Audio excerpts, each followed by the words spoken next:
Hello friends, कैसे हैं आप लोग। आशा और उम्मीद कि आप लोग सब स्वस्थ होंगे। तो कल 17 बीपीएससी का मार्कशीट भी आ गया। बीपीएससी का मार्कशीट आ गया कि कितने मार्क्स आप लोगों को। प्रीलिम्स का मार्कशीट आ गया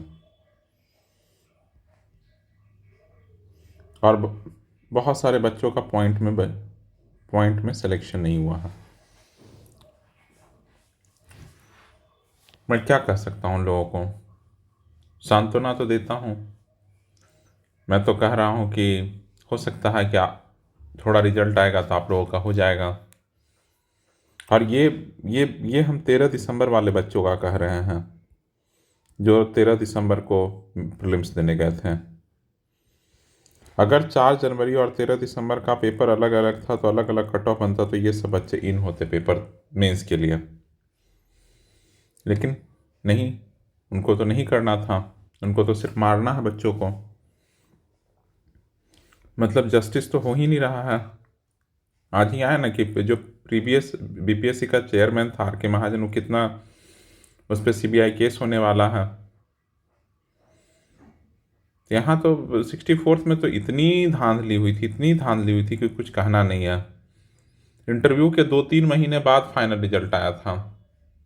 यहाँ धांधलियाँ ही होती थी पहले। ये तो अतुल प्रसाद सर आए जो थोड़ा गजब का हुआ कि एकदम रिक्रूटमेंट बहुत तेज़ी से होता है, थोड़ा फेयरनेस आया। नहीं तो ये अभी जितना जितना भी आप लोग देख रहे हैं कि ओएमआर सीट आप लोगों को दे दिया जाता है, चेक चेक बुकलेट दे दिया जाता है, आंसर बुकलेट दे दिया जाता है जो मेंस में होता है, बहुत सारा चीज़ अब दे दिया जाता है। पहले कुछ दिया जाता था सब छुपा छुपा कर।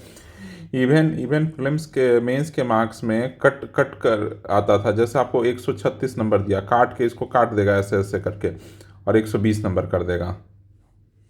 पता नहीं क्यों करता था, ये तो हालत था। तो आज जिनका भी पॉइंट नंबर से नहीं हुआ ज़रूर कमेंट में बताइएगा कि देखूं कि कितने लोगों का नहीं हुआ। मैं तो पर्सनली 3-4 लोगों को जान रहा जिनका पॉइंट में कुछ नंबर से रुक गया। तो मुझे तो बुरा लग रहा भाई आप लोग उन लोगों के लिए। और अब देखो नेक्स्ट ईयरिंग 4 फरवरी को होने वाला है। लोग कह तो रहे हैं कि नेक्स्ट ईयरिंग जो हाई कोर्ट का है वो 4 फरवरी को होने वाला है। उसमें क्या ऑर्डर आता है, कुछ आता भी है कि नहीं, क्या पता, क्या सीन टलता रहेगा। मेन इशू तो अब ये है कि 4 दिसंबर और 4 जनवरी और 13 दिसंबर के पेपर को आपने बराबर कैसे मान लिया, कौन सा मेथोडोलॉजी है, ये सबसे बड़ी बात है। अब हम लोग थोड़ा मेंस के बारे में बात कर लेते हैं। 17 बीपीएससी का जो लोग जिनका प्रीलिम्स हो गया उनके बारे में थोड़ा बात कर लेते हैं। जिन स्टूडेंट का प्रीलिम्स हुआ है, देखिए कल से हम लोग डे वाइज अपना टारगेट लेकर आएंगे। ये कहाँ डे वाइज टारगेट देंगे, आपको टेलीग्राम में देंगे। कहाँ देंगे, टेलीग्राम में। ये टेलीग्राम इसी नाम से है, बुक का स्टूडेंट के नाम से ही है। बुक का स्टूडेंट के नाम से लिंक सेट पिन कर देंगे, आप लोग जरूर ज्वाइन कर लीजिएगा। अब देखिए दिक्कत कहाँ कहाँ आएगा। जो मेंस का जो सबसे बड़ा डे वाइज टारगेट देंगे, मेंस का जो सबसे बड़ा दिक्कत होता है, लोग टेस्ट सीरीज के पीछे भागते हैं कि टेस्ट देंगे, या मेंस क्लास के पीछे भागते हैं कि मेंस क्लास कर लेते हैं। इन दोनों का कोई औचित्य नहीं है। सबसे पहले समझिए कि कोई मेंस क्लास करने से कुछ ना होने है। और टेस्ट सीरीज मैं सिर्फ बोल रहा हूँ ओनली टेस्ट देने से भी कुछ ना नहीं होना है। टेस्ट देने से भी कुछ नहीं होना, दोनों का कॉम्बिनेशन बहुत ज़रूरी है। समझ रहे हैं ना। तो हम लोग डेली, सबसे पहले हम लोग डे वाइज टारगेट कैसे करेंगे। तो हम लोग डे वाइज टारगेट में क्या करेंगे कि आपको डेली सुबह में टेलीग्राम पे आपको टॉपिक देंगे। कितना टॉपिक देंगे, ये इतना ही टॉपिक देंगे जितना आप दिन भर में तैयार कर सकते हैं। सबसे पहले वो टॉपिक तैयार कीजिए, टॉपिक तैयार कीजिए। और जितने लोग टेलीग्राम ग्रुप पे हमारे साथ जुड़ेंगे वो डेली उसका नोट्स बनाएंगे और नोट्स को शेयर करेंगे उस टेलीग्राम चैनल पे। अब दूसरा क्या करना है कि आप लोग डेली टेलीग्राम चैनल पे मान लीजिए 100 लोग हैं, तो आप 100, अगर 100 में 20 लोग पार्टिसिपेट कर रहा है एक्टिवली, तो उस 20 लोगों का में से आप अपने अनुसार एक दो आप पहले पढ़िए, 2 4 5 6 10 कॉपी 20 कॉपी उस पर आप छांटिए कि दिन डेली डेली, और एक सप्ताह में आपको पता चल जाएगा कुछ लोग बहुत अच्छा नोट्स बना रहे हैं जो आपके कॉपी के लिए सही है। तो अपने कॉपी में जो पॉइंट वहाँ से छूटा हुआ है उसको वहाँ लिख लीजिए, और फिर इसी को लिखते रहिए, याद कीजिए बैठ के।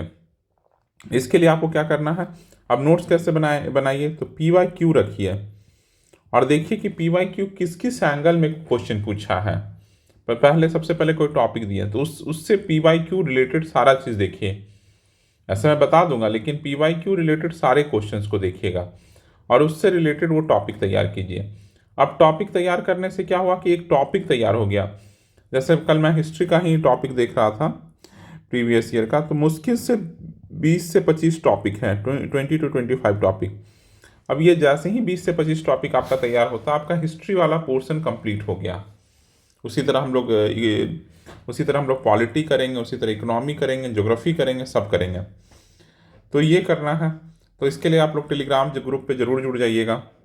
अब कुछ लोगों का होगा कि नोट्स कहाँ से बनाएंगे, तो नोट्स के लिए देखिए बहुत सारा आप गूगल से ही बना सकते हैं, बुक से बना सकते हैं, बहुत सारा बुकलेट आता है। जैसे विजन IAS का मेंस 365 आता है, ओनली IAS का प्रहार आता है, बहुत जगह है। आप कंटेंट ही कंटेंट है, नहीं तो आप सिंपली गूगल पे कर सकते हैं, आपके पास कोई बुक है, रेफरेंस बुक है, वहाँ से नोट्स बना सकते हैं। लेकिन नोट्स बनाते समय इस बात का ध्यान रखिएगा कि क्या इतना हम लिख पाएंगे पेपर में, कि सिर्फ अपने मन भरने के लिए लिख रहे हैं। ये जितना आप 20-22 मिनट में, लॉन्ग क्वेश्चन में 22 मिनट में आप लिख सकते हैं पेपर में, बस उतना ही आपको अपने उस नोट्स में लिखना है, उससे ज़्यादा मत लिखिएगा। एक चीज़ का जैसे अगर पूछा जाए कि 1857 की क्रांति का रिवोल्ट ऑफ 1857 का क्या कुछ भी लिखना है, तो परिणाम ऐसा नहीं कि परिणाम 50 लिख लिए, बस जितना 3-3 सब में लिख लीजिए, 2-2 3-3 की, ये इतना लिख दूं कि क्योंकि और बहुत सारे उसके सब सेक्शंस रहेंगे, तो वो सेक्शंस भी वहाँ आने हैं। तो इसलिए 2 पन्ना 3 पन्ना उसी का नोट्स नहीं आना चाहिए परिणाम का, एक पन्ना से ज़्यादा नहीं रखने का है। और दूसरा हम लोग सोचे हैं कि स्टैट्स सबसे इम्पॉर्टेंट आपका रहेगा सेक्शन, जो आपको सिलेक्शन और नहीं सिलेक्शन से बहुत दूर कर देगा रैंक इम्प्रूवमेंट में।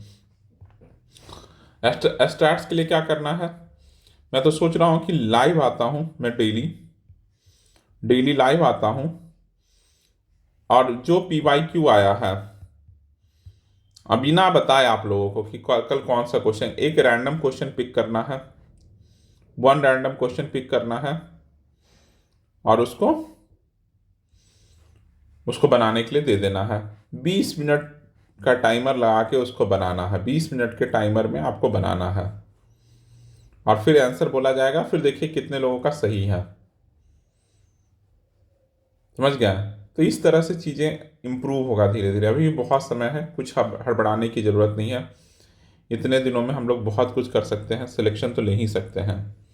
समझ गया ना? और जो थोड़े बहुत पहले से पढ़े हैं उनके लिए तो रैंक एकदम आ ही रहा है। तो स्टार्ट्स पे बहुत ध्यान देना है।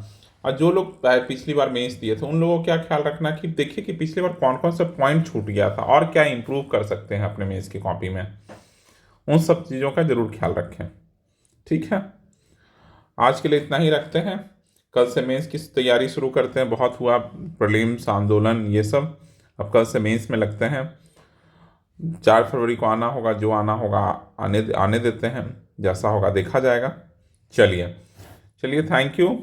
वीडियो पसंद आया तो लाइक कीजिएगा, चैनल पहली बार आए तो सब्सक्राइब कीजिएगा। चलिए थैंक यू फॉर लिसनिंग।